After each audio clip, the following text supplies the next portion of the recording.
देशभरामध्ये सुरू असलेल्या तिरंगा रॅलीवर मनसे नेते अमित ठाकरेंनी आक्षेप घेत प्रश्न उपस्थित केलाय। यासाठी त्यांनी थेट पंतप्रधान नरेंद्र मोदींना पत्र लिहिलंय।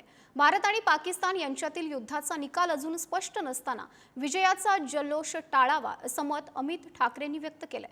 मात्र त्यांच्या या भूमिकेवर भाजप नेत्यांनी खोचक टिप्पणी केली आहे। पाहूयात।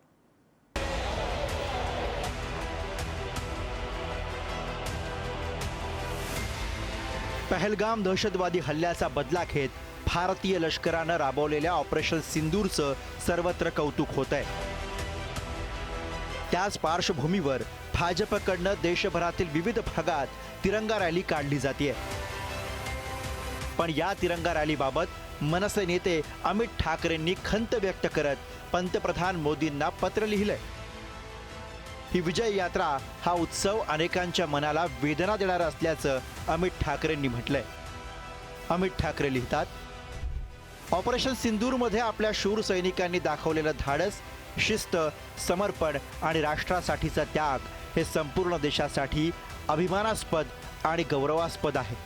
त्यांच्या अद्वितीय शौर्यामुळेच आपण सुरक्षित आहोत आणि म्हणूनच त्यांचं कार्य कुठल्याही सन्मानापेक्षा मोठं आहे।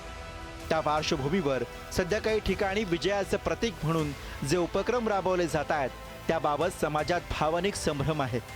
ही परिस्थिती विजयाची नसून युद्धविराम आहे आणि म्हणूनच ज्या घटनेत आपल्या शूर जवानांनी प्राणत्याग केला त्याच काळात साजरे होणारे उत्सव अनेकांच्या मनाला वेदना देणारे आहेत। सध्या काही ठिकाणी जे आनंददर्शक आंदोलनं किंवा विजय यात्रा या समर्पक वाटत नाहीत। माननीय मोदीजी, आपल्याकडून आजही देशवासियांना हा विश्वास आहे की आपण सैनिकांच्या योगदानाबाबत संवेदनशील आणि कृतज्ञ आहात आणि म्हणूनच या पत्राद्वारे एक मनापासूनची विनंती करतो की युद्धाचा निकाल अजून स्पष्ट नसताना विजयाचा जल्लोष टाळावा आणि देशासाठी शहीद झालेल्या वीरांना खरी श्रद्धांजली म्हणून या काळात संयम बाळगावा।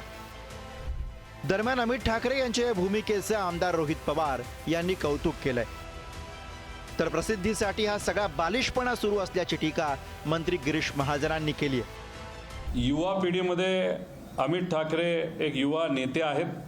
त्यांचं अभिनंदन करतो की त्यांनी ते धाडस दाखवलं, कारण धाडस जर कोणी दाखवू शकतं ते फक्त आणि फक्त युवा पिढीच दाखवू शकतं।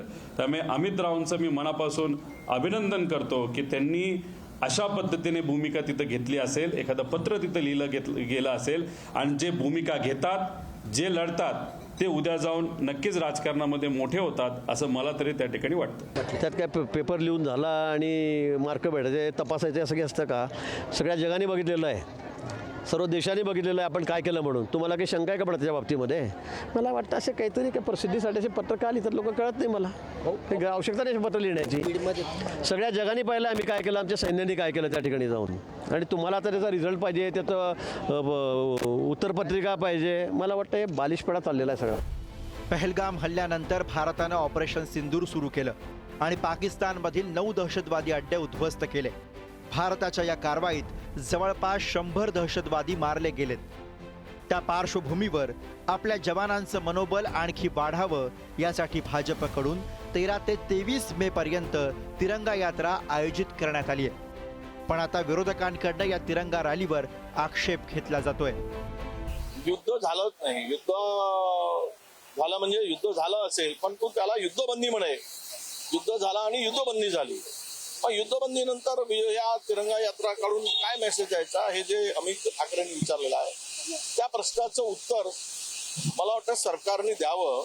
या देशातील शूर वीर पराक्रमी सैनिकांचा मागे लपून आपला हेतू साध्य सत्ताधाऱ्यांनी करू नये। भारतीय सैन्याचं हाय मोराल आणि जग भारतीय सैन्याचं कौतुक करत आहे आणि रोज आपण बघतो की राजनैतिक आणि डिप्लोमॅटिक गतिविधीमध्ये भारत एक पाऊल पुढे जात आहे आणि यश संपादन करत आहे।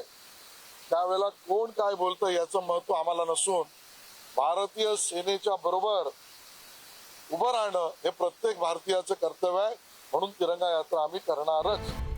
भारतीय सैन्य दलाबाबत प्रत्येक भारतीयाच्या मनात आदराचं स्थान आहे।